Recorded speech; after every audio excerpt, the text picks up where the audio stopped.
फखरुद्दीन राजी जैसे मुफस्सरीन अफसाना और मन घड़त कहानी करार देकर सख्ती से रद्द कर देते हैं। वहीं इमाम सयूती जैसे उलमा इस रिवायत को मुस्तनद मानते हैं। हारूत व मारूत और चाहे बाबुल के सिलसिले में एक और रिवायत कसरत से बयान की जाती है, जिसके मुताबिक एक ज़माना ऐसा था जब शहर बाबुल रुए ज़मीन पर तहजीब व तमद्दुन का मरकज़ था। यहाँ के लोग बातिल खुदा की परस्तिश किया करते थे।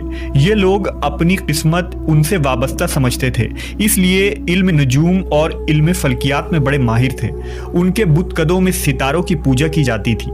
ये लोग जादू, तंत्र मंत्र, सिफली को बहुत अहमियत देते और इस इल्म के जरिया मुआशरे में खूब फसाद फैलाते थे। ये लोग तिलिस्म, जादू, तंत्र मंत्र में बहुत आगे बढ़ गए। उनमें बड़े बड़े जादूगर मौजूद थे। उनकी तारीखी किताबों में जगह जगह जादू और तंत्र मंत्र ही नजर आता है। उनका जादू दूर दूर तक मशहूर था। मुख्तसर ये कि उस शहर का बाशिंदा होना ही जादूगर होने की अलामत थी।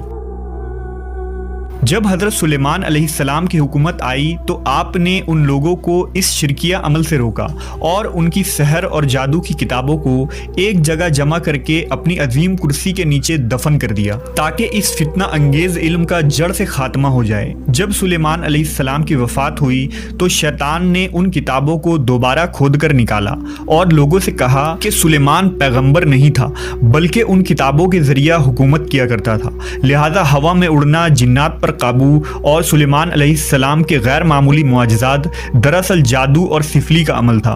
बनी इसराइल ने उसकी पैरवी की और उन किताबों को पढ़ना शुरू कर दिया। लिहाजा दोबारा ये शर अंगेज इल्म इस कौम में सुरायत कर गई।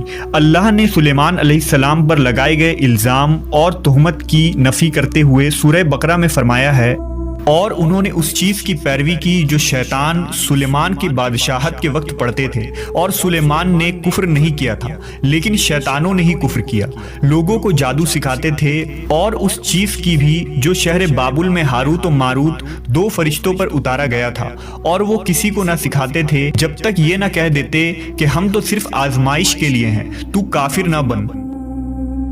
लिहाजा जब ये सहर का इल्म बाबुल में आम हो गया और लोगों की तकलीफ और परेशानी का बाज़ बन गया, तो अल्लाह ने दो फरिश्तों को इंसानी सूरत में मामूर किया कि वो जादू के अवामिल और उसे बातिल करने का तरीका लोगों को सिखाएं, ताकि वो जादूगरों के फसाद और शर से महफूज रह सके। लेकिन ये तालीमात गलत मकसद के लिए भी इस्तेमाल हो सकती थी। हालांकि वो फरिश्ते लोगों को तंबीह करते थे और उनके लिए सराहतन कहते थे कि ये तुम्हारे लिए एक तरह की आजमाइश है, लेकिन फिर भी वो लोग ऐसे कामों में पड़ गए जो इंसानों के लिए ज़रर और नुकसान का बास था।